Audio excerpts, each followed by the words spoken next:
উৎসব আমাদের অর্থনীতিতে বড় একটি চালিকা শক্তি হিসেবে কাজ করে। উৎসব পার্বণে আমাদের জীবনে যেমন আনন্দ বয়ে আনে, তেমনি অর্থনীতিতে বয়ে আনে নানা প্রভাব। এ সময় বাজারে চাহিদা বাড়ে, ব্যবসা বাণিজ্যে গতি আসে, কর্মসংস্থানের সুযোগও বৃদ্ধি পায়। আজ আমরা জানার চেষ্টা করব কিভাবে উৎসব জীবনের সঙ্গে অর্থনীতিকেও সংযুক্ত করে। দর্শক সবাইকে স্বাগত জানাচ্ছি দেশ টিভির নিয়মিত আয়োজন বিজনেস টাইমসে। আপনাদের সঙ্গে আছি আমি ডানা ইসলাম। দর্শক, আমাদের আলোচনার বিষয়বস্তু এগিয়ে নিতে আমাদের সঙ্গে একজন সম্মানিত অতিথি রয়েছেন, পরিচয় করে দিতে চাই তার সঙ্গে। আমাদের সঙ্গে আছেন জিয়াউর রহমান, সাংবাদিক ও অর্থনীতি বিশ্লেষক। আপনাকে স্বাগত জানাচ্ছি আমাদের স্টুডিওতে। ধন্যবাদ। আমরা যেমনটাই বলছিলাম যে আজকে আমরা কথা বলবো অর্থনীতি, উৎসবের অর্থনীতি নিয়ে। বাংলাদেশের অর্থনীতির একটি বড় অংশ উৎসবকে কেন্দ্র করে আবর্তিত হয়, যা সাধারণভাবে উৎসবের অর্থনীতি নামে আমরা পরিচিতি দিয়েছি। অর্থনীতিতে এর প্রভাব কেমন দেখছেন আপনি? না, অর্থনীতি তো আসলে আমাদের উৎসবের অনেক বড় প্রভাব। আমাদের অর্থনীতির অন্যতম প্রধান চালিকা শক্তি হচ্ছে উৎসব, আর বাংলাদেশ হচ্ছে উৎসবেরই দেশ। বিশ্বে আর কোনো দেশ মনে হয় না যে এত উৎসব মুখর কিংবা এতটা উৎসব প্রবণ দেশ। আপনি বলা হয়ে থাকে, প্রবচন আছে 12 মাসে 13 পার্বণ। আসলে এখানে পার্বণ, উপলক্ষ, উৎসব এগুলোর কোনো অভাব নেই। আপনি যদি দেখেন ধর্মীয় উৎসব, ঈদ আছে 2টা, পূজা আছে, পূজার মধ্যে লক্ষ্মী পূজা, সরস্বতী পূজা, দুর্গা পূজা, এরকম অসংখ্য। আবার আপনি যদি দেখেন সামাজিক উৎসব, সাংস্কৃতিক উৎসব, মেলা, নানা কিছু মিলিয়ে পহেলা বৈশাখ। হ্যাঁ, তো এই সব কিছু মিলিয়ে যে উৎসবের সাথে আমাদের ব্যক্তি জীবনের এত বেশি সম্পৃক্ততা এবং উৎসবকে আমরা এত বেশি উৎসব মুখর করতে চাই, রাঙিয়ে তুলতে চাই, আনন্দ মুখর করে তুলতে চাই, সেগুলো করতে গিয়ে আমরা নানা অনুষঙ্গ যোগ করি। আমরা নতুন হয়তো পোশাক পরি, আমরা নানা বৈচিত্র্যময় খাবার, নানা ধরনের আমাদের ভ্রমণে বের হয়ে পড়ি, নানা কিছু মিলিয়ে আমাদের উৎসবের যুক্ত থাকে। এই নিয়ে হয়তো নিশ্চয়ই আমরা আরও পরে আলাপ করবো। কিন্তু যেটা হলো যে উৎসবে আমাদের বড় ধরনের প্রভাব থাকে অর্থনীতিতে। যদিও সুনির্দিষ্টভাবে আমাদের কোনো পরিসংখ্যান বা সমীক্ষা নেই, বিবিএস কিংবা অন্য কোনো সংস্থা যে উৎসবকে কেন্দ্র করে ভালো কোনো স্টাডি করেছে এরকম না, কিন্তু অনানুষ্ঠানিক অনেকগুলো সমীক্ষা থেকে আমরা যেটা জানি, এইসব উৎসবে 1 থেকে 1.5 লাখ কোটি টাকা পর্যন্ত লেনদেন হয়ে থাকে। ধরেন আপনি, আমাদের যেহেতু এটা সংখ্যাগরিষ্ঠতার দিক থেকে বাংলাদেশে মুসলমানদের সংখ্যা বেশি, সবচেয়ে বড় উৎসব হয়ে ওঠে হয়তো ঈদুল ফিতর। আবার হিন্দু সম্প্রদায়ের জন্য সবচেয়ে বড় উৎসব দুর্গাপূজা। তো আমরা একটাকে যদি সিম্বল হিসেবে দেখি, একটার আলোচনা যদি করি, আমরা বাকিগুলো সম্পর্কে ধারণা করতে পারবো। প্রতিটা রমজানের ঈদে, ঈদুল ফিতরের সময়, রমজান থেকে শুরু করে আমরা শুধু তৈরি পোশাক যেগুলো দেশে তৈরি হয় স্থানীয় বাজারের জন্য, এখানে কেনা বেচা হয়ে থাকে প্রায় 40,000 কোটি টাকার পোশাক। আপনি দেখবেন যে সকল জেলা পর্যায়ে তো আছে, ঢাকা শহর বিভিন্ন জায়গায় আছে। আপনি যদি কেরানীগঞ্জের দিকে যান, কেরানীগঞ্জে অসংখ্য ছোট ছোট কারখানা আছে, যেটা রমজানেরও 1-2 মাস আগে থেকে রাত দিন 12 ঘন্টা, 13 ঘন্টা, 14 ঘন্টা পর্যন্ত টানা কাজ চলতে থাকে। আপনি যে পুরান ঢাকার বংশালে যান, সিদ্দিক বাজার যান, দেখবেন যে জুতা তৈরি করছে, ব্যাগ তৈরি করছে কারিগররা, দিনের পর দিন তৈরি। এইগুলো যে তৈরি হয়, এগুলো সবচেয়ে বড় বাজারই কিন্তু হচ্ছে উৎসবের সময়কালীন সময়টা। এই সময় মানুষ এই নতুন পোশাক কিনে, জুতা কিনে, ব্যাগ কিনে, অন্যান্য সামগ্রী কিনে। শুধু ক্ষুদ্র মাঝারি এরকম শিল্প না, ইভেন আপনি যদি ধরেন যে বড় শিল্প, যেগুলো ভারী শিল্প আমরা অনেক কিছু বলি, বড় পুজোর শিল্প, ইলেকট্রনিক শিল্প, কুরবানি ঈদের সময় আপনার বেড়ে যায় হচ্ছে টিভি বিক্রি বেড়ে যায়, ঈদের সময় ফ্রিজ বিক্রি বেড়ে যায়, ঈদের সময় অন্যান্য ঈদ পূজার সময় টিভি বিক্রি বেড়ে যায়, এরকম নানা ধরনের। ইভেন আপনি ধরেন যে একজন মধ্যবিত্ত, নিম্ন মধ্যবিত্ত পরিবারের মানুষ হয়তো দৈনন্দিন প্রসাধন, সাবান যেগুলো ইউজ করেন, ঈদ আসলে দেখা গেলো সে একটু দামি একটা শ্যাম্পু কিনছে, দামি একটা সাবান কিনছে।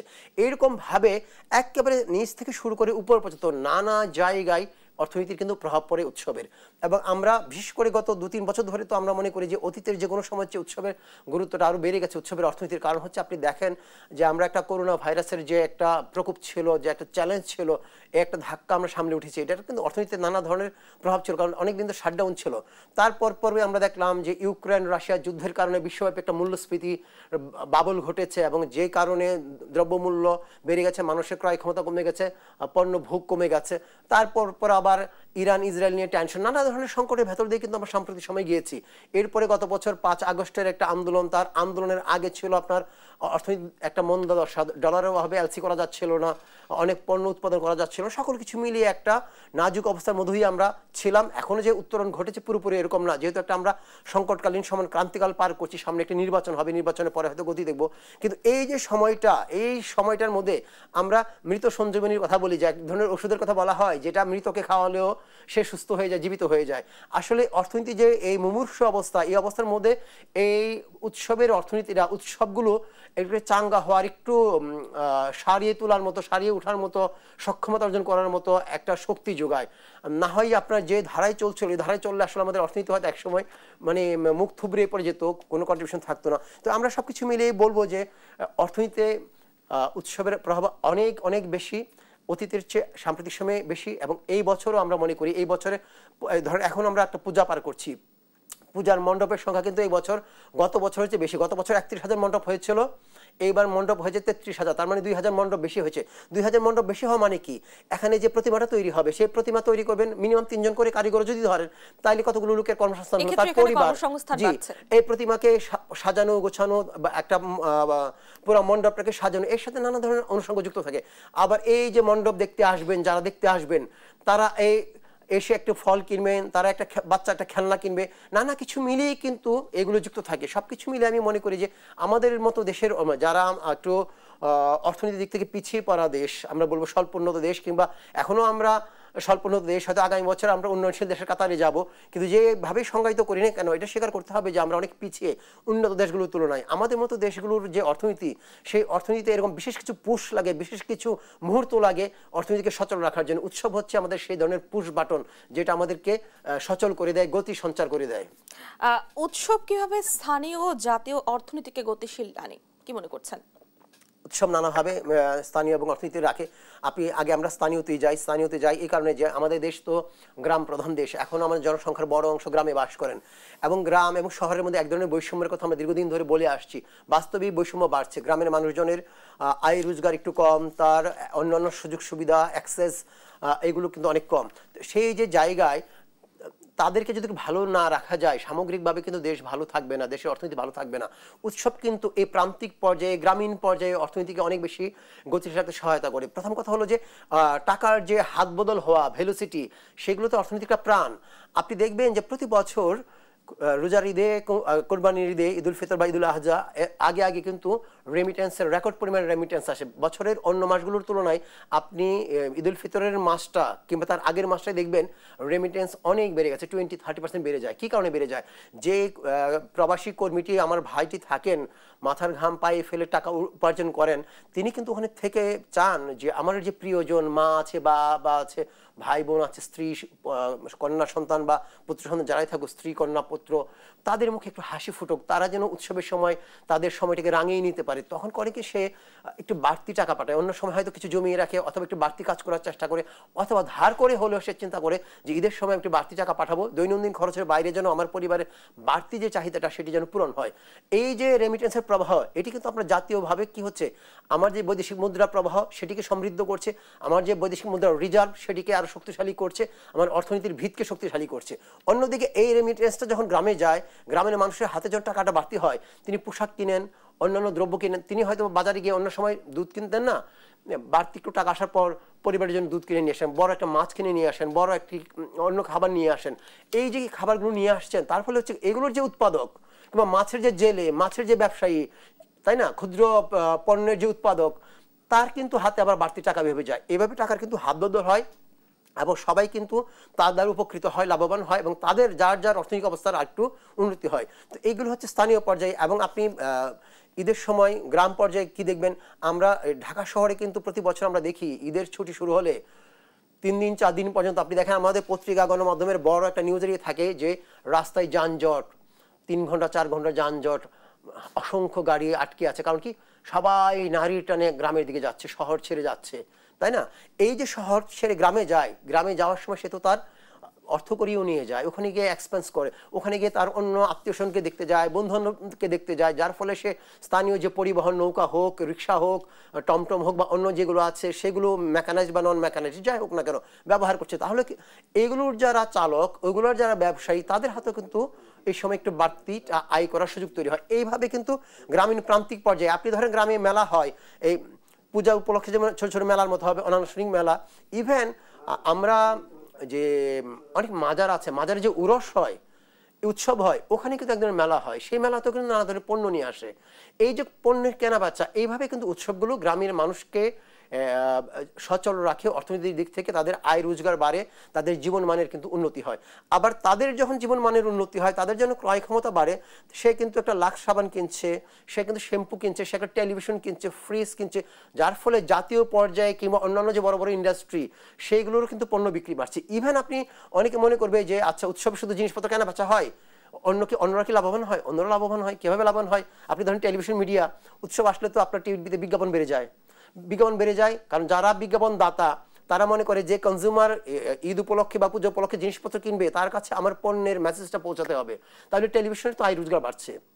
আপনি ব্যাংকের কথা যদি বলেন, ব্যাংকে দেখবেন যে ক্রেডিট কার্ডে নানা ধরনের অফার দেওয়া শুরু করে, তখন কারণ কি ক্রেডিট কার্ডে যখন মানুষ কেনাকাটা করে, সেই ক্রেডিট কার্ডে কেনাকাটা থেকে ব্যাংক কিন্তু একটা কমিশন পায়, তার কিন্তু লাভবান হওয়ার সুযোগ আছে। এইরকম ভাবে কিংবা রেমিটেন্স যখন আসে ব্যাংকের থ্রুতে আসে, রেমিটেন্স তো ডলারটা তো ব্যাংকের কাছে থেকে যায়, ব্যাংক টাকাটা গ্রামের মানুষের কাছে পৌঁছে দেয়। তাহলে তার যে বৈদেশিক বাণিজ্য পরিচালনা করার জন্য, অন্য একটা ইন্ডাস্ট্রিয়ালিস্টের জন্য যে এলসিগুলো হয় কাঁচামাল আমদানি করার জন্য, তার যে ডলারের ফাইন্যান্সিং করা লাগে, সেই ডলারটা কিন্তু রেমিটেন্সের মাধ্যমে আসছে। এইভাবে আপনার অষ্টপৃষ্ঠে যদি বলেন, যদি একেবারে প্রান্তিক ধরেন অথবা জাতীয় অর্থনীতি ধরেন, সকল ক্ষেত্রে কিন্তু অর্থনীতিতে আমাদের প্রভাব রাখে হচ্ছে উৎসব, এবং সেই প্রভাবটা হচ্ছে ইতিবাচক প্রভাব। জনাব জিয়াউর রহমান, আমি আপনার কাছে এবার প্রশ্ন রাখতে চাই, আইন শৃঙ্খলা পরিস্থিতি উৎসবের অর্থনীতিতে কতটা প্রভাব ফেলে, কি মনে করছেন? অনেক প্রভাব ফেলে।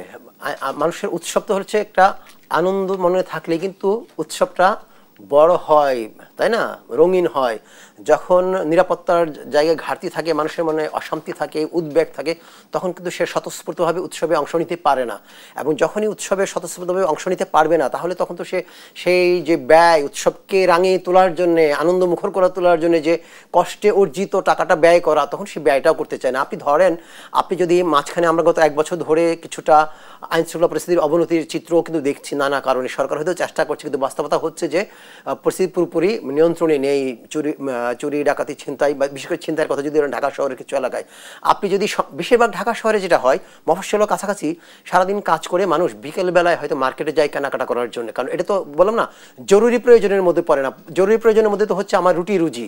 তো এই কাজটা শেষ করে বিকালে এসে সন্ধ্যার দিকে হয়তো বের হয় কেনাকাটা করার জন্য। কিন্তু সন্ধ্যার সময় যখন আপনি বের হবেন, আপনি যদি চিন্তা করেন যে আমি মার্কেটে যাওয়ার পথে আমি ছিনতাইকারীর কবলে পড়তে পারি, কিংবা আমি যখন ফিরবো তখন আমি ছিনতাইকারীর কবলে পড়তে পারি, তখন কিন্তু আমি সহজে যেতে চাইবেন না। কিংবা যেখানে আপনি হয়তো 3 দিন বা 4 দিন যেতেন টুকটুক করে কিছু জিনিস কেনাকাটা করার জন্য, আপনি হয়তো চিন্তা করবেন যে আমার বাচ্চা আছে, ওরটা না কিনলেই না, জাস্ট ওরটাই কিনবো আর আমি সময় ব্যয় করবো না, আমি একটু আগে আগে চলে আসবো। তাহলে আপনি যে পরিমাণ অর্থ ব্যয় করতে পারতেন, ততটা অর্থ কিন্তু আপনি ব্যয় করছেন না। আর আপনি ব্যয় করছেন না বলে আপনার কাছে যে পরিমাণ পণ্য এবং সেবা বিক্রি করতে পারতো নানা ধরনের বিক্রেতা এবং উৎপাদক, তারা কিন্তু সেই বিক্রি থেকে বঞ্চিত হচ্ছে। তার মানে হচ্ছে যে সম্ভাবনার জায়গাটা, যতটুকু সুযোগ ছিল, সুযোগটা কিন্তু পুরোটা কাজে লাগলো না, সেটা একটি বিষয়। আরেকটি বিষয় হচ্ছে যে আমরা যে উৎসবকে কেন্দ্র করে ভ্রমণে বের হই, মুভমেন্ট করি, অনেক ধরনের মুভমেন্ট করি। একটি অংশ আছে গ্রামের বাড়িতে যাচ্ছে, কিংবা ঢাকা শহর থাকলেও এক বন্ধুর বাসা থেকে আরেক বন্ধুর বাসা যাচ্ছে, কিংবা একটু পার্কে যাচ্ছে, কিংবা একটু রেস্টুরেন্টে যাচ্ছে খেতে, সেই জায়গাগুলো কিন্তু অনেক কমে যায়, যেতে চায় না সহজে। আবার একটি গ্রুপ আছে বড়, যারা হচ্ছে উৎসবের সময় যে ছুটিটা পাওয়া যায়, সেই ছুটির সময়টা কাজে লাগানোর জন্য দেশের বিভিন্ন এলাকায়, যেমন পাহাড়ে, কক্সবাজারে, কিংবা আপনি ধরেন কুয়াকাটা, কিংবা অন্যান্য যে কোনো জায়গায় হোক, তারা কিন্তু ঘুরতে যায়, বেড়াতে যায়।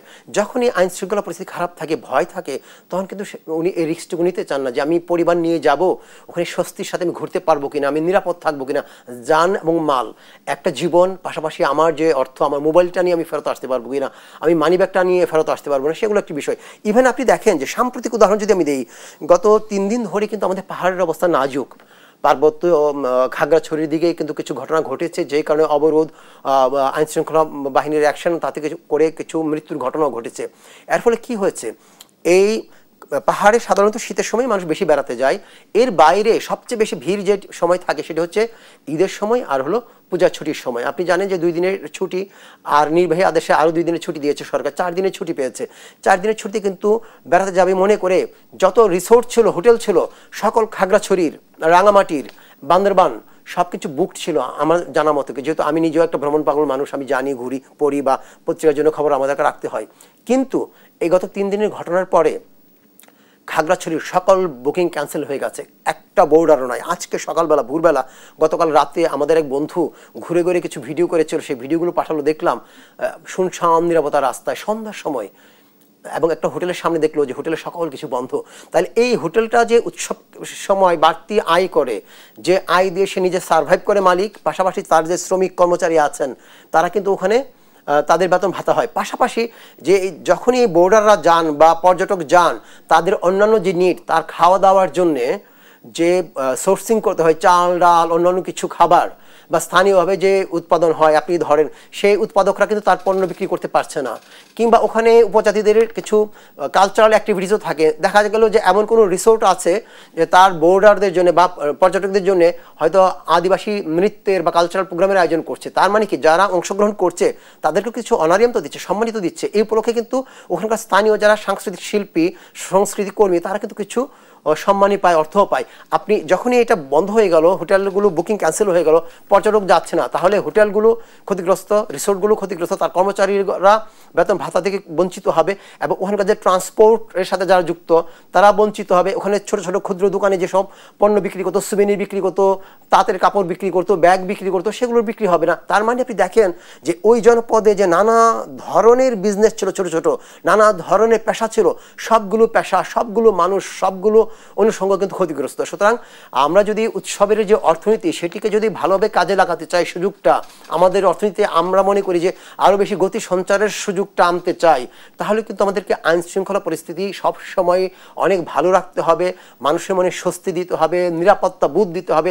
আমি যেন এটা মনে করি যে আমি আমার পরিবার নিয়ে ঘুরতে যাব, আমি শান্তিপূর্ণভাবে আমার ভ্রমণ শেষ করে ফিরবো, আমি মার্কেটে যাব, আমি কেনাকাটা করে ফিরতে পারবো, রাস্তায় আমার হাইজ্যাকারের কবলে পড়তে হবে না, আমাকে প্রতারণা করে আমার জিনিসপত্র নিয়ে যাবে না, এবং আমি উৎসবের আগে থেকে উৎসবের শেষ পর্যন্ত আনন্দের সাথে হাসি মুখে সবার সাথে সে আনন্দটা ভাগাভাগি করতে পারবো। এমন এনভায়রনমেন্ট যখন আপনি দিতে পারবেন, যখন থাকবে, তখন মনে করবেন যে অর্থনীতি সেই উৎসবের অবদানটা, ভূমিকাটা আরও বেশি বেড়ে যাবে। সাম্প্রতিক বছরগুলোতে অনলাইন শপিং ও ই কমার্সে উৎসব মৌসুমে কি পরিমাণ বৃদ্ধি দেখা গেছে? অনেক অনেক বাড়ছে, কিন্তু বাড়ছে। প্রথম কথা হচ্ছে যে আগে তো মানুষ অনলাইনে কেনাকাটা এত বেশি অভ্যস্ত ছিল না, দিন দিন মানুষ অভ্যস্ত হচ্ছে, এটি একটি বিষয়। দ্বিতীয় বিষয় হচ্ছে যে উদ্যোক্তার সংখ্যাও বাড়ছে। যখনই উদ্যোক্তার সংখ্যা বাড়বে, কম্পিটিশন বাড়বে, ইনোভেশন বাড়বে, পণ্যের বৈচিত্র্য বাড়বে। তো সেইগুলো আমরা কিন্তু দেখছি এখন যে অনলাইনে কেনাকাটা করতে যদি যান, আপনি অনেক বৈচিত্র্যময় পণ্য পাবেন, অনেক বেশি পরিধি পণ্যের কোয়ান্টিটির দিক থেকে, ভ্যারাইটির দিক থেকে। আবার এই যে একটু আইন শৃঙ্খলার কথাও বললাম, আইন শৃঙ্খলার কারণে সাম্প্রতিক সময়ে অনেকে হয়তো ফিজিক্যালি যায় না, তারা হয়তো আবার অনলাইনে ঝুঁকছে। সব কিছু মিলিয়ে আমরা মনে করি, দেখছি যে অনলাইনে কেনাকাটার পরিমাণ প্রতি বছরই বাড়ছে, এবং উৎসবকে কেন্দ্র করেই তাদের কেনা বেচার বড় অংশ সম্পাদিত হয়ে থাকে। সারা বছর যা কেনা বেচা হয় তার অর্ধেকই হয় ধরেন 3টা বা 4টা উৎসবকে কেন্দ্র করে। সুতরাং আমরা এটাকেও মনে করি, এবং আপনি একটু শিক্ষিত তরুণ যারা আছে, যাদেরকে আপনি সরকার কিংবা বেসরকারি খাত চাকরির ব্যবস্থা করতে পারছে না, অনেক নারী আছেন যিনি পরিবার সামলান, চাইলেও হয়তো চাকরি করা সম্ভব না, এই ধরনের অসংখ্য মানুষ কিন্তু অবসর সময়ে ফাঁক বের করে করে কিছু পণ্য উৎপাদন করেন, কিংবা পণ্য অন্য জায়গা থেকে কিনে এনে, পাইকারি জায়গা থেকে কিনে এনে ক্ষুদ্র পর্যায়ে হয়তো এই ফেসবুকের মাধ্যমে এফ কমার্স যেটাকে আমরা বলি, কিংবা ই কমার্স বলে ওয়েবসাইট তৈরি করে বিক্রি করা হয়। এই যে প্ল্যাটফর্মগুলো, সেই প্ল্যাটফর্মগুলোকে কাজে লাগে নিজের আয় রোজগারের ব্যবস্থা করছেন, কর্মসংস্থানের ব্যবস্থা করছেন। সুতরাং এই উৎসব যত বেশি উৎসব মুখর হবে, যত বেশি মানুষের আয় রোজগার বাড়বে, জনমনে স্বস্তি থাকবে, আনন্দ থাকবে, তত কিন্তু আপনার এই অনলাইন এবং ই কমার্স ভিত্তিক যে ব্যবসা বাণিজ্য, সেগুলোর প্রসার ঘটবে। এবং এখানে আমরা, রাষ্ট্র যেখানে ব্যর্থ যে আমি পর্যাপ্ত কর্মসংস্থানের ব্যবস্থা করতে পারছি না, সরকার যেখানে ব্যর্থ যে প্রতি বছর 25 লাখ নতুন মুখ আমার শ্রমবাজারে যুক্ত হচ্ছে, তাদের জন্য আমি পর্যাপ্ত কর্মসংস্থান দিতে পারছি না, সেই জায়গায় কিন্তু আত্মকর্মসংস্থানের একটা জায়গা হয়ে উঠছে এই অনলাইন প্ল্যাটফর্মগুলো। সেই জায়গাটাকে যদি আমি ভালোভাবে কাজে লাগাতে চাই, তাহলে এই উৎসবের আমেজটা আরও বেশি করে ছড়িয়ে দিতে হবে, এবং এখানে কিছু ছোটোখাটো যেসব বাধা বিপত্তি আছে সেইগুলোকে দূর করে দিতে হবে। তাহলে আমি মনে করি যে এখানে একটা বিশাল উদ্যোক্তা শ্রেণী তৈরি হবে, এবং এই উদ্যোক্তাদের কেউ কেউ আবার শুধুমাত্র ই কমার্সে আটকে থাকবে না, শুধুমাত্র এফ কমার্সে আটকে থাকবে না, এদের কেউ কেউ দেখা যাবে যে একটু পুঁজি সঞ্চয় হওয়ার পর সে হয়তো একটু বড় স্কেলে উৎপাদন হয়ে যাবে, সে দেখা যাবে যে একটা মাঝারি উদ্যোক্তা অ্যাসিম ইন্ডাস্ট্রি দিয়ে বসছে। সুতরাং আমরা মনে করি একটা চেইন যেখান থেকে উদ্যোক্তা তৈরি হবে। সুতরাং উৎসব এই জায়গাটা একটা বড় ভূমিকা রাখছে। উৎসবের সময় খাদ্য পরিবহন খাতে দাম বৃদ্ধি এবং জনগণের ক্রয় ক্ষমতার প্রভাব কি বাংলাদেশের অর্থনীতিতে গুরুত্বপূর্ণ? গুরুত্বপূর্ণ কিছু অর্থে, কিছু অর্থে আবার একটা দুর্ভোগ। এটা দুটো দিক আছে। একটা যখন আপনি ভোক্তার দিক থেকে দেখবেন, ভোক্তার দিক থেকে যখন দেখবেন তখন হচ্ছে যে উৎসবের সময় জিনিসপত্রের দাম কিছু বেড়ে যায়, কারণ কিছু কারণ আছে। একটা কারণ হচ্ছে ন্যাচারাল, প্রাকৃতিক কারণ। অর্থনীতির মৌলিক যে সূত্র আছে, সূত্র অনুসারে যখনই কোনো জিনিসের চাহিদা বেড়ে যায় কিন্তু সেই অনুযায়ী যদি যোগান না বাড়ে তখন কিন্তু দাম বাড়বে। উৎসবের সময় যেমন ধরেন কথা যদি আমরা রমজানের কথা বলি, রমজানের সময় হঠাৎ করে, কিন্তু এটি তো শুধু আমাদের দেশে হচ্ছে, অন্যান্য দেশে তো আমি সেই জায়গাটায় আসছি। যখন হঠাৎ করে আপনি ধরেন রমজানের আগে আগে মুড়ি থেকে শুরু করে নানা ধরনের ইফতার সামগ্রী মানুষ একবারে এক মাসে কিনে নিতে চায়, তখন বাজারে সাপ্লাইয়ের উপর চাপ পড়ে, যোগানটা অনেক যোগানটা বাড়ে না, তার হয়তো ডিমান্ডটা অনেক বেড়ে যায়, তখন সে কারণে স্বাভাবিক কারণে কিছুটা দাম বাড়ে। এটি একটা বাস্তবতা।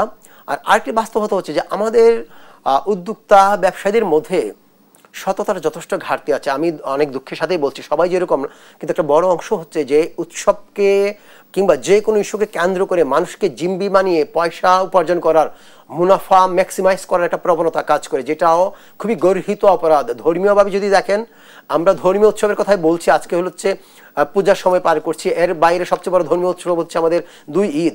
আমরা যখন ধর্মকর্ম পালন করি, প্রতিটা ধর্মেই বলা আছে, মানবতার কথা বলা আছে, সততার কথা বলা আছে। আপনি হিন্দু ধর্ম বলেন, মুসলমান ধর্মের কথা বলেন, খ্রিস্টান ধর্মের কথা বলেন, ইহুদি ধর্মের কথা বলেন, পৃথিবীর এমন কোনো ধর্ম নাই যে আপনার মিথ্যাকে প্রশ্রয় দিতে বলে, যে আপনার অপরাধকে প্রশ্রয় দিতে বলে।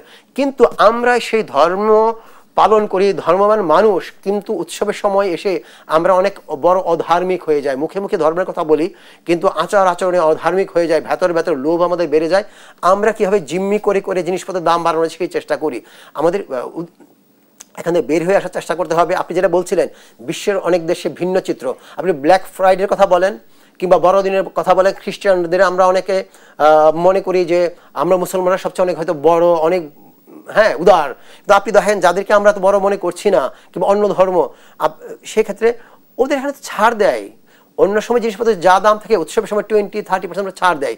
ইভেন মুসলমানদের মধ্যে আপনি যদি আরবে দেখেন, আরবের অনেক দেশ দেখেন, দুবাইয়ের কথা বলেন কিংবা সৌদি আরবের কথা বলেন, আপনি দেখবেন যে উৎসবের সময় জিনিসপত্রের দাম কমিয়ে দিচ্ছে, ভোগ্যপণ্য থেকে শুরু করে শিল্পপণ্য সকল কিছুর ক্ষেত্রে কমিয়ে দিচ্ছে। একমাত্র ব্যতিক্রম মনে হচ্ছে বাংলাদেশ। এটা একটা অবাক লাগার মতো বিষয়, একটা দুঃখিত হওয়ার মতো, লজ্জিত হওয়ার মতো বিষয়।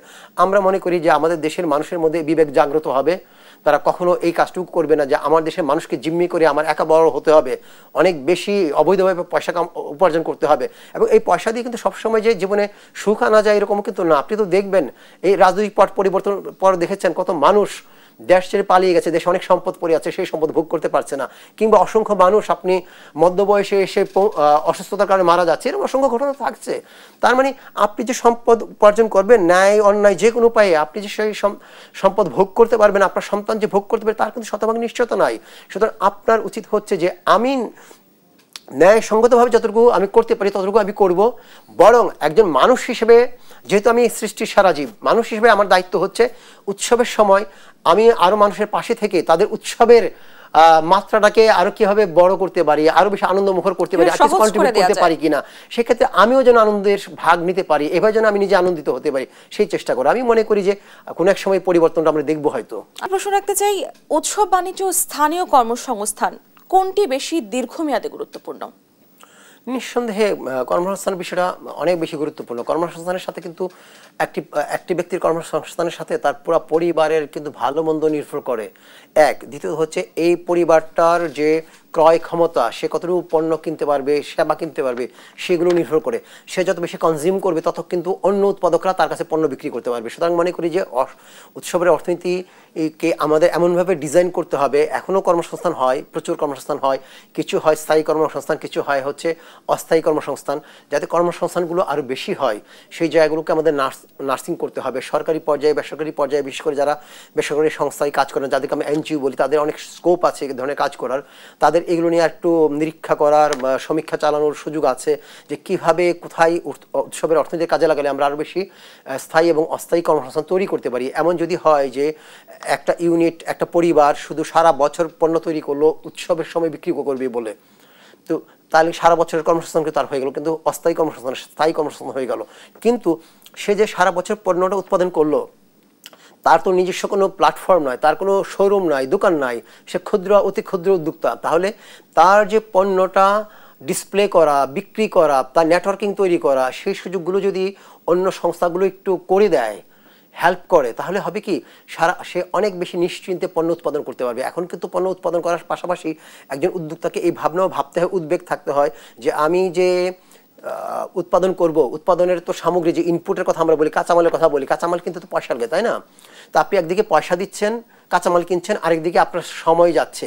এইগুলো বিনিয়োগ করার পর সেই উৎপাদিত পণ্য যদি আপনি বিক্রি করতে না পারেন কিংবা কাঙ্ক্ষিত দাম যদি না পান, তাহলে কিন্তু আপনাকে অনেক লোকসানের মুখে পড়তে হবে। এই ক্ষুদ্র উদ্যোক্তা কিংবা প্রান্তিক মানুষের পক্ষে কিন্তু এই ধরনের ক্ষতিটা সয়ে ওঠার মতো, ধাক্কা সামলে ওঠার মতো অবস্থা থাকে না, বাস্তবতা থাকে না। তাহলে তাদেরকে আমাদেরকে এমনভাবে ডিজাইন করতে হবে, অর্থায়ন করতে হবে, একদম কম সুদে অথবা সুদবিহীন ঋণ দিয়ে সাপোর্ট দেওয়া যায় কিনা, তাদের উৎপাদিত পণ্যগুলোকে নেটওয়ার্কের মাধ্যমে ডিসপ্লে করা, বিক্রি করা কিংবা পাইকারদের কাছে নেগোশিয়েট করে একটু ভালো দামে বিক্রি করার ব্যবস্থা করা যায় কিনা, এই ধরনের নানামুখী উদ্যোগ যদি নেওয়া যায়, তাহলে হবে কি উৎসব আমাদের অর্থনীতিতে আরও বেশি অবদান রাখতে পারবে এবং আরও বেশি কর্মসংস্থান তৈরি করতে পারবে। আর যত বেশি কর্মসংস্থান তৈরি হবে, এই যে আমি বললাম, একটু আগে বলছিলাম যে একজন গ্রামের মানুষ তিনি হয়তো একটা মিনি প্যাক সাবান কিনেন, একটা শ্যাম্পু কিনেন, এরকম অসংখ্য মানুষ সাবান শ্যাম্পু কিনে বলেই কিন্তু ইউনিলিভার বলেন কিংবা স্কোয়ার টয়লেট্রিজ বলেন, তার পণ্য কিন্তু বিক্রি হয়।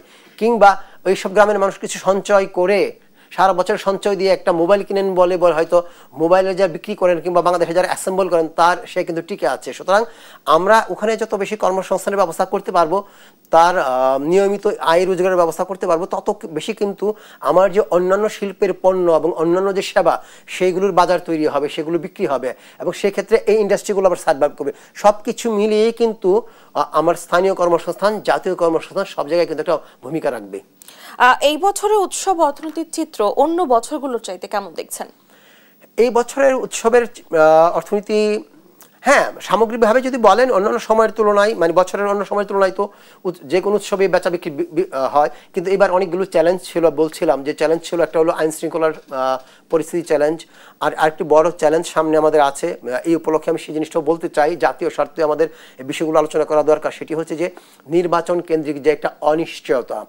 আমরা গত 5 আগস্ট যে একটা বড় ধরনের অনেক রক্তপাতের মধ্য দিয়ে, অনেক আত্মত্যাগের বিনিময়ে যে একটি পরিবর্তন এসছে, সে পরিবর্তনের যে স্পিরিট, সে স্পিরিট হচ্ছে একটি গণতান্ত্রিক সরকার আসবে, একটি ক্রেডিবল ইলেকশনের মাধ্যমে, একটা গ্রহণযোগ্য নির্বাচন, বিশ্বাসযোগ্য নির্বাচনের মাধ্যমে, এবং তারা এসে আমাদের অর্থনীতিকে বিনির্মাণ করবে, আবার ঠিকঠাক করবে, জাতিকে আবার উন্নয়নের রাস্তায় ট্র্যাকে ফেরত নিয়ে যাবে। কিন্তু এই যে নির্বাচন ফেব্রুয়ারিতে হওয়ার কথা, এখন পর্যন্ত আমরা দেখছি যে তা নিয়ে কিছু জনমনে যথেষ্ট পরিমাণে অনিশ্চয়তা আছে, সন্দেহ আছে। কারণ কি, বড় 2-3টি রাজনৈতিক দল কিছু কিছু ইস্যুতে পুরো বিপরীত মুখে অবস্থান করছে। এই দল বলছে আমরা এইভাবে চাই, এইভাবে হলে আমি ইলেকশন করবো না, আরেক দল বলছে এটা না হলে আমি ইলেকশনে যাব না। তো সেটি একটি বিষয়। তো সুতরাং এই সময় যদি সত্যি সত্যি তারা যদি মুখোমুখি অবস্থানে থাকে, যদি রক্তপাত বা সংঘাতের মতো অবস্থায় চলে যায়, তাহলে কিন্তু নির্বাচনটা করা মুশকিল হয়ে যাবে, একটা বিষয়। দ্বিতীয় বিষয় হচ্ছে, যদি ধরে ইলেকশনটা হয়, একটি কিছু বড় অংশ না যায় নির্বাচনে, তাহলে কিন্তু সেই নির্বাচনটা বিশ্বাসযোগ্য হবে না। কিন্তু আমাদের দরকার হচ্ছে বিশ্বাসযোগ্য নির্বাচন, কিংবা ওই নির্বাচনের সময় যদি অনেক বেশি রক্তপাত হয়। সুতরাং আমরা মনে করি আমাদের যে রাজনৈতিক দলগুলো আছে তারা অনেক বেশি দায়িত্বশীল হবে। কারণ গত যে আন্দোলন আমরা 5 আগস্ট এবং জুলাই দেখেছি, ওখানে কিন্তু ছাত্ররা ছিল না, কোনো রাজনৈতিক দলের ব্যানারে আন্দোলন হয় নাই। ছাত্ররা বৈষম্য বিরোধী আন্দোলনটা শুরু করেছিল, সেখান থেকে আন্দোলনটা ব্যাপক হয়েছে এবং সেই আন্দোলনে আপামর জনতা, একজন ভ্যান চালক যেমন ছিল, শ্রমিক ছিল, স্কুলের টিচার ছিল, একজন সরকারি কর্মকর্তা ছিল, বেসরকারি উদ্যোক্তা ছিল, সবার ছিল। কারণ কি, সবার ভেতরেই একটা পরিবর্তনের আকাঙ্ক্ষা ছিল যে আমার অর্থনীতি যেভাবে চলছে, যেরকম একটা গণতন্ত্রহীনতার মধ্যে আমরা বাস করছি, আমরা এটা চাই না। আমরা চাই একটা গণতান্ত্রিক পরিবেশ, যেখানে আমি আমার মতো করে কথা বলতে পারবো, যেখানে আমার অধিকারটা সংরক্ষিত থাকবে। এবং মাঝখানে যে কথা বলছিলাম যে ব্যাপক লুটপাটে আমার ব্যাংকিং সেক্টরে, আমার পুঁজিবাজার, আমার পাওয়ার সেক্টর, আমার ইনফ্রাস্ট্রাকচার, সকল জায়গায় লুটপাটের কারণে কিন্তু আমার অর্থনীতি নাজুক অবস্থায় চলে গেছিলো। ডলারের অবস্থা এমন হয়ে গেছিলো, রিজার্ভের অবস্থা, যে আমরা যে তেল আমদানি করি, তেল আমদানির বিল পরিশোধ করতে পারছিলাম না। সৌদি আরব এবং কাতারের কাছে একাধিক দফায় আমাদেরকে রিকোয়েস্ট করে বাড়তি সময় নিতে হয়েছে। মানে যে সময়ে টাকাটা শোধ করার কথা, তার চেয়ে আমরা বাড়তি সময়, এটা ডেফার টাইম বলে, আমরা ডেফার টাইম নিয়েছি 3 মাস করে, যে আমাদের আরও 3 মাস সময় দাও, এই মুহূর্তে ক্রাইসিস চলছে, তারপর আমি দাম পরিশোধ করব। যদি ওই সময় পরিবর্তনটা না আসতো, যদি আরও 6 মাস ওই সরকার থাকতো বা এইভাবে চলতো, এক সময় দেখা যেত যে তেল আমদানি করতে না পেরে আমার বিদ্যুৎ বন্ধ হয়ে যেত। আপনি আজকে স্টুডিও চালাচ্ছেন, আপনি হয়তো স্টুডিও চালাতে পারতেন না, এরকম একটা অবস্থা হয়ে যেত। সেই জায়গা থেকে উত্তরণের আকাঙ্ক্ষাই কিন্তু মানুষ রাজপথে নেমেছিল এত ঝুঁকি নিয়ে, এবং অসংখ্য মানুষ তো আপনি জানেন আত্মহত্যা দিয়েছে, অসংখ্য মানুষ অঙ্গ প্রত্যঙ্গ হারিয়েছে, চোখ হারিয়েছে, অনেকের অনেক ক্ষতি হয়েছে। এত ক্ষতির বিনিময়ে আমরা তো চাই একটা ভালো অর্থনীতি, গতিশীল অর্থনীতি এবং একটা গণতান্ত্রিক পরিবেশ। সেটা আমাদের আসলে রাজনৈতিক দলগুলোর কিন্তু এই অঙ্গীকার থাকা উচিত যে ছোটখাটো বিবাদ যদি থাকে আমরা আলোচনা করে শেষ করে নেব, কিন্তু আমরা যথাসময় ইলেকশনটা যেন হয় এবং আমরা যেন একটা ক্রেডিবল ইলেকশন দিতে পারি। জনগণ যাকে নির্বাচিত করুক না কেন আমরা মেনে নেব, এমন একটি কমিটমেন্টের জায়গা, এমন একটি মানসিক অবস্থায় যদি ওরা যেতে পারেন এবং সরকারও যদি খুব সিরিয়াসলি স্ট্রংলি আইন শৃঙ্খলা বাহিনীর সহায়তা নিয়ে যদি ইলেকশনটা করে ফেলতে পারেন, তাহলে আমার মনে হয় অর্থনীতিতে একটা নতুন মোমেন্টাম তৈরি হবে। এবং দেখবেন যে আগামী বছরের উৎসবের অর্থনীতির আকার হয়তো এই বছর হচ্ছে 20% বেড়ে যাবে, কিন্তু যদি সেই নির্বাচনটা না হয় আগামী বছর আপনি উৎসবের অর্থনীতি যদি আলোচনা করতে চান, আপনি দেখবেন যে এই বছরের চেয়ে বেচা কেনা, অংশগ্রহণ মানুষের আরো অনেক বেশি কমে গেছে। সুতরাং শুধু উৎসবের অর্থনীতি বলেই কথা নয়, আমাদের জাতীয় অর্থনীতি, আমার উন্নয়ন, পার ক্যাপিটা ইনকাম এবং আমার যে আন্তর্জাতিক পর্যায়ে আমার যে ভাবমূর্তি, সবগুলোর সাথে কিন্তু এই জাতীয় নির্বাচন যুক্ত আছে। নির্বাচনের জায়গাটা আমি বেশি করে বলছি যেহেতু আমি অর্থনীতি নিয়ে কাজ করি দীর্ঘদিন ধরে, আমি জানি যে অর্থনীতির উপর কিভাবে প্রভাব ফেলছে। আপনি যদি দেশে ভাবমূর্তি নষ্ট হয়, যদি আইন শৃঙ্খলা পরিস্থিতি খারাপ থাকে, মব হয়, কিছু আগে মন্দির ভাঙচুর হয়েছে, আপনার মাজার ভাঙচুর হচ্ছে, এই ধরনের ঘটনা যদি চলতে থাকে, আপনার ইউরোপীয় ইউনিয়নের মতো যারা অনেক বেশি সংবেদনশীল ওইসব দেশগুলো আমাদেরকে বর্জন করা শুরু করবে। আপনি দেখেন ভিসার ক্ষেত্রে কিন্তু ভিসা দেওয়ার রেশিও কমে গেছে। ভিসা দেওয়ার রেশিও কমে গেলে কি হয়? শুধুমাত্র আপনি বলতে পারেন, কেউ বলতে পারে যে ভাই আমি ভ্রমণে যাব না, এই তো ক্ষতি না। ভ্রমণে যাওয়া ক্ষতি না। যে শ্রমিক ভাইটা বিদেশে কাজ করতে যায়, গিয়ে ওখানে মাথার ঘাম পায়ে ফেলে রেমিটেন্স পাঠায় তার পরিবারের জন্য, দেশের জন্য, তার যাওয়া তো ব্যাহত হচ্ছে।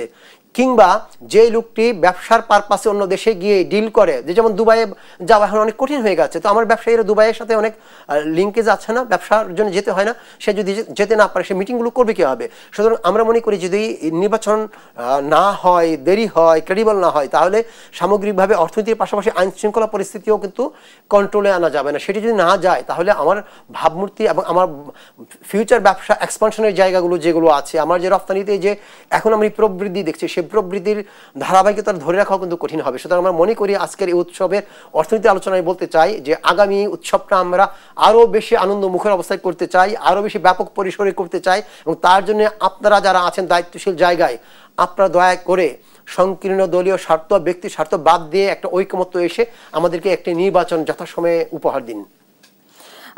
আগামী দিনে আমরা কিভাবে উৎসব অর্থনীতিকে জাতীয় অর্থনীতিতে বিনির্মাণে কাজে লাগাতে পারি? হ্যাঁ, আমরা অনেকভাবেই এটাকে আরও বেশি কাজে লাগাতে পারি। প্রথম কথা হচ্ছে যদি আমরা একটা সুষ্ঠু সুন্দর আইন শৃঙ্খলা ভালো থাকে এরকম একটা পরিবেশ দিতে পারি, তাহলে মানুষের অংশগ্রহণ বেড়ে যাবে, উদ্যোক্তারা আরও বেশি পণ্য বিক্রি করবে, আপনি আরও বেশি পণ্য কিনবেন, আমি আরও বেশি পণ্য কিনবো, এবং আমার যে ভাইটি বিদেশে আছেন, যিনি বিদেশ থেকে কষ্ট করে রেমিটেন্স পাঠান, তিনি কিন্তু আরও বেশি উৎসাহের সাথে রেমিটেন্স পাঠাবেন যে পরিবেশ ভালো, আমার বাবা মা এবার আনন্দটাকে বেশি করে করুক, সেটি একটি বিষয়।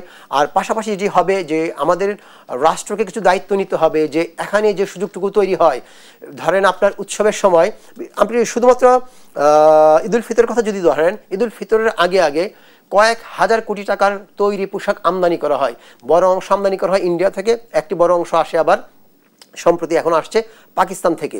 তো এখন আপনি যদি মনে করেন, আমি এর আগে একটা প্রোগ্রামে আমাদের স্থানীয় যারা উৎপাদক আছেন, ধরেন আমাদের যারা কিছু ব্র্যান্ড শপ আছেন যারা চালান, তো তাদের সাথে কথা হয়েছিল যে কেন এতগুলো পোশাক আমদানি হয়। বললো যে আমাদের বাজার একটু ছোট, ওদের বাজারটা বড়, যার ফলে ডিজাইনের বৈচিত্র্য আসে। কিন্তু এর চেয়ে বড় কথা হচ্ছে আমার এখানে প্রোডাকশন কস্ট অনেক বেশি, আমার দাম বেশি রাখতে হয়, ওদের পোশাক অনেক কম হয়। তো এই যে প্রোডাকশন কস্ট বেশি হয়ে যায়, কী কারণে বেশি হয়, সেই জায়গাগুলো একটু অ্যাড্রেস করা দরকার। সরকারি বেসরকারি পর্যায়ে যৌথভাবে করে দরকার পড়লে তাদেরকে কম সুদে ফাইন্যান্স করুক সরকার, যেন বিদেশ থেকে আমার এই পোশাকগুলো আমদানি না করতে হয়। তাহলে স্থানীয় উৎপাদকরা আরও বেশি উৎপাদন করতে পারবে, এখানে আরও বেশি কর্মসংস্থান তৈরি হবে, আমার মূল্যবান ডলার, আমার দেশের ডলার আমার দেশে থেকে যাবে।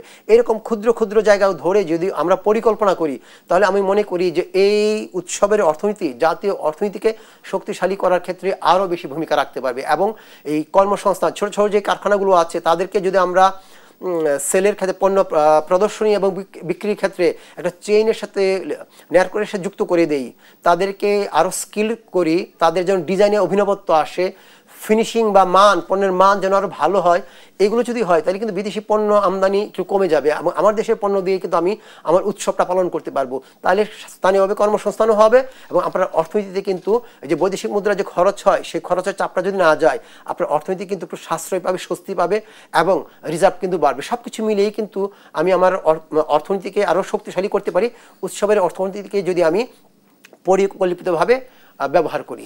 আরো একটি বিষয় আমি আপনার কাছে জানতে চাই, উৎসব অর্থনীতিতে সরকারি ও বেসরকারি খাতের কি ভূমিকা থাকতে পারে? দুই ক্ষেত্রেই ভূমিকা আছে। বেসরকারি খাতে আমি বলবো যে বেসরকারি খাত তো একটা খাত হচ্ছে উৎপাদক খাত, উৎপাদকরা আছেন, আরেকটি দিকে আছেন যারা বিপণন করেন, দোকান, শপিং মল তারা, আর আমরা আছি ভোক্তারা। আমরা ভোক্তারা যেন একটু কম দামে, ন্যায্য দামে, আমরা যেন কোনো ধরনের জিম্মি না হয়ে, প্রতারণার শিকার না হয়ে ভালো মানের পণ্যটা কিনতে পারি, সেই জায়গাটা যেন উৎপাদক এবং ব্যবসায়ীরা নিশ্চিত করেন, সেটি একটি জায়গা। সরকারের জায়গাটা হচ্ছে একদিকে আইন শৃঙ্খলা পরিস্থিতি নিশ্চিত করা, ভালো স্বাচ্ছন্দ্যে যেন মানুষ চলাফেরা করতে পারে, আনন্দমুখর পরিবেশে চলাফেরা করতে পারে। পাশাপাশি যারা উৎপাদক আছেন, যারা বিপণনে আছেন, তারা যেন আপনার জনগণকে জিম্মি না করতে পারে, সেই জায়গাটা আইনসুর করা। আর উৎপাদকদেরকে প্রয়োজন বোধে এই যে বললাম সাশ্রয়ী সুদে ঋণ দিয়ে হলেও তাদের প্রোডাকশন কস্ট যেন সুবিধা হয়, তাদের বিদ্যুৎ যেন নিরবচ্ছিন্নভাবে পায়। আপনি একটা উৎপাদন করছেন পণ্য, 4 ঘন্টা বিদ্যুৎ নাই, তাহলে তার তো কস্টিং তো বেড়ে যাবে, শ্রমিকের তো মজুরি দিতেই হচ্ছে, তাই না? অফিসের ভাড়া বা কারখানার ভাড়া দিতেই হচ্ছে। এই জায়গাগুলোর জন্য এনশিওর করা যায়। তার যে ট্রান্সপোর্টের খরচ, রাস্তায় রাস্তায় যে চাঁদাবাজি হয়, ট্রাকে ট্রাকে চাঁদাবাজি হয়, যে কারণে পণ্যের মূল্য বেড়ে যায়, কিছু ভর্তুকি দিতে হয় উৎপাদককে আর কিছু যায় হচ্ছে আমাদের কনজিউমারদের উপর থেকে। কারণ যখনই চাঁদাবাজির কারণে খরচ বেড়ে যায়, সে কিন্তু এই খরচটা তোলার চেষ্টা করে আপনার আমার কাছ থেকে পণ্যের মূল্য বাড়িয়ে দিয়ে। সুতরাং সরকারের উচিত হবে যে এইসব চাঁদাবাজিগুলো যেন বন্ধ হয়ে যায়, সেই জায়গাগুলো ঠিক করা।